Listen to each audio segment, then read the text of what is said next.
Have we done a TV show for Schlocktober before? Well, I guess we're doing one now. Told you this would be an eclectic year. If you were an American kid in the 1980s and were big into monsters, chances are the Inhumanoids are tucked somewhere into the recesses of your memory. Another in the endless line of short-lived action cartoons produced to market a line of action figures. For a long time, Inhumanoids held a kind of mythic notoriety, vastly outpacing its relative quality precisely because neither the series nor the toys were successful or long-lived. But they looked really cool in the commercials, investing them with one of those pre-internet did I imagine that existing reputations as one of the ultimate everyone wanted but nobody had playthings of the era. Inhumanoids, Inhumanoids, the evil that lies within.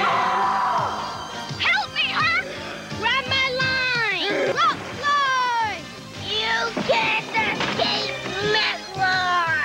It's hard not to see why. The centerpiece of the line, the three Inhumanoids themselves, were cool-looking giant monsters with the giant part emphasized by making them absolutely huge in context to the 80s action figure standard, between 3 and 4 times the height of most regular-sized figures on the market. Unfortunately, they were pretty hard to find. When you did find them, they were regularly considered overly expensive by parents, and the other characters in the line were not popular at all. So the whole thing was just kind of remembered as a weird-ass fever dream for a whole generation until eBay supercharged the adult toy collector scene in the late 90s. But in the beginning, someone at Hasbro was betting Inhumanoids would be the next big Transformers-sized thing and gave the launch a full-court press with a 5-part animated movie pilot from the producers of Transformers that is our subject for today.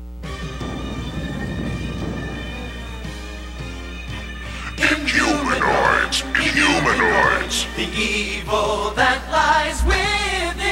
From down in the fiery depths of the earth where nightmares begin. Inhumanoids, Inhumanoids, the evil that lies within.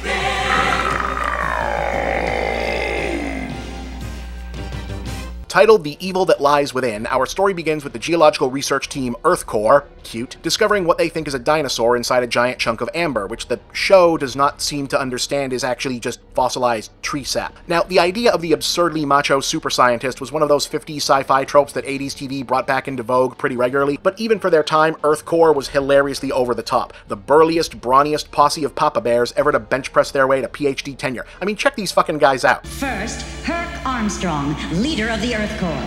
Next to him is Dr. Derek Bright, designer of the Earth Core Advanced Technology. And next to Dr. Bright, Augur, distinguished archaeologist and the man responsible for constructing the Earth Core's specialized suits and vehicles. And finally, Jonathan M. Slattery, better known as Liquidator, master of chemistry, spelunking, and sundry arcane sciences. What do you think she's doing after the party? I find it very unlikely she'd be seen with you. Obviously, she's a woman of refinement. So, Sandra, what did you say you were doing for dinner? You're the fourth guy who's asked me that in the last 10 minutes. Jesus, this isn't a research team, it's a dating sim. Anyway, elsewhere, our human villain, Blackthorn Shore, really, uses an oil drilling platform to release the giant plant monster Inhumanoid Tendril, who attacks San Francisco aiming to free fellow Inhumanoid Decompose from inside the big piece of amber so they can team up and free the Inhumanoid leader Metlar from wherever he currently is. Release the Tendril, then we free Metlar.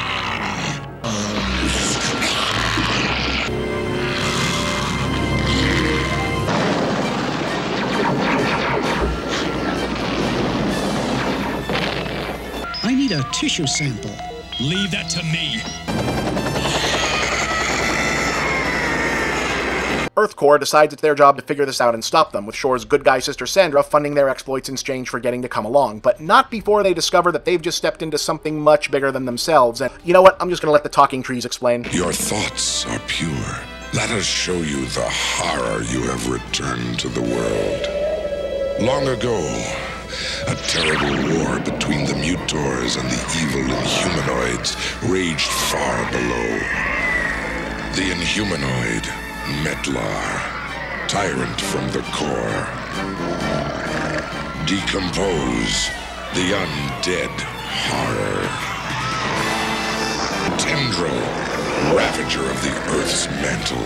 We, the mighty redwoods, along with the peaceful granites, and our magnetic ally, Magnacore, fought an impossible war against impossible odds. Though our losses were great, we defeated them and drove them into submission. The tyrant Metlar was trapped in Magnacor's magnetic field. He is still confined. So it's the Cthulhu mythos mashed up with Sir Arthur Conan Doyle's Pellucidar Hollow Earth stories, with EarthCore teaming up with the two Mutor races, the Redwoods and the Granites, to stop the Inhumanoids while Blackthorn Shore schemes to bring them under his control to rule the world, I think. Nearly 2 hours worth of the cheesiest giant monster mayhem 80s animation could offer follows. My warriors, you shall have primal energy forever! Liquidator, look out! Your suffering lies end soon! At once!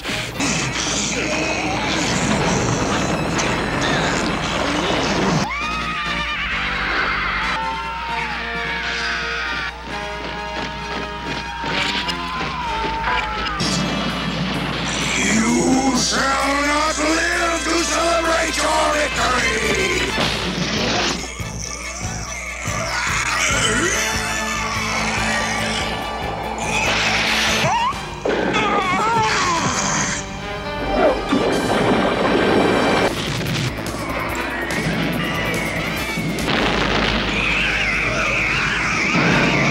Do you fear death more than you fear me?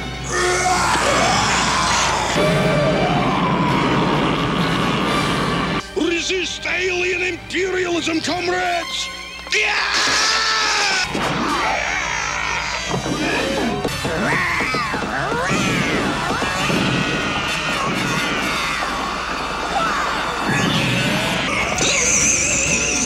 Metal-coated flesh slugs should be quite a delicacy.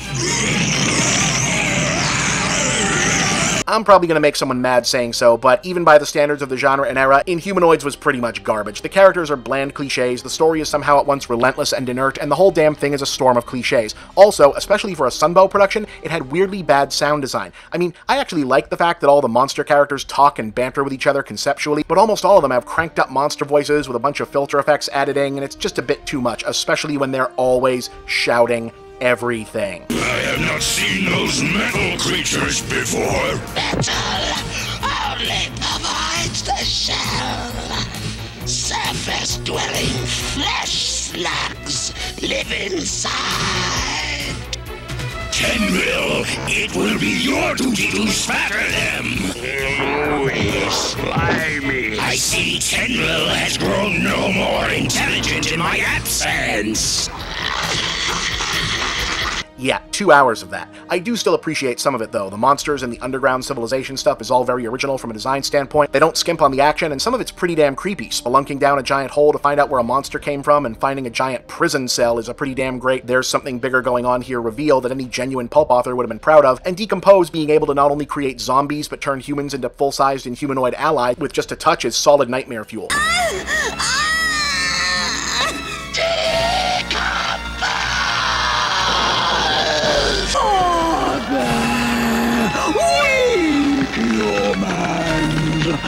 I am one with Decompose! For the most part, though, the fun parts are when it feels like the writing staff was joking around on the job and no one cared to cut it out. 12th century. Looks like our buddy from last night's been around for a while, huh? Is it so? Okay, just thought you might be interested. The humans are right. I move that we forge a real peace and stand against the Inhumanoids now. All opposed? Make buildings, not war! The majority clearly favors action. I don't tell me if I'm out of line, but I think we must negotiate with MacLeod for his release. Negotiate? This is how you negotiate! Oh, it's paradise. If you set up a resort down here, you could make $1 million. Look, tracks. Way to go. I knew he was planted too close to a football stadium. I say we attack Metlar at Infernac. No, Red Son. To attack is to lend force to an opponent. The resulting ill thought shall not be lost in the universe, but return to strike us down. What's he talking about? He's got bark for brains. No, he's right. We must resist fighting out of emotion. Were they from outer space? Mutations caused by toxic waste? Or were they a mass illusion created by the stress of modern living? Especially this now hilariously topical scene where Tendril tears down a bunch of Civil War monuments. No, really. Hoping to break the Union lines, Lee ordered Pickett's charge right on this very battlefield. The Yanks stopped him, and the war was pretty much over, save for the shouting. Is that part of the show?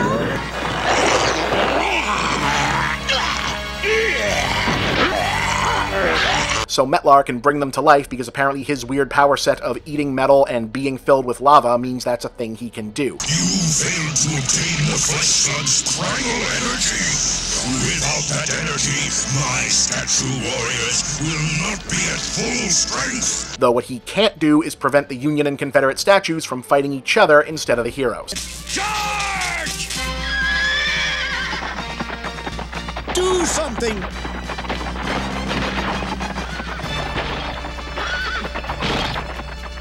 Darn Yankees! Trust them rebels to mess up a good alliance! Charge! Charge! If we just stay out of the middle, we'll be fine!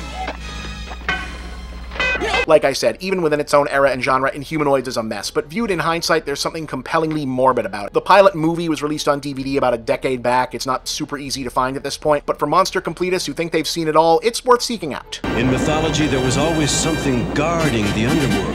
The Russians thought it was a monster named Surma. The Greeks had a dog named Cerberus. And you have me, MacLeod. So ends the first Saturday morning Schlocktober. Next week, something for the foodies in the audience.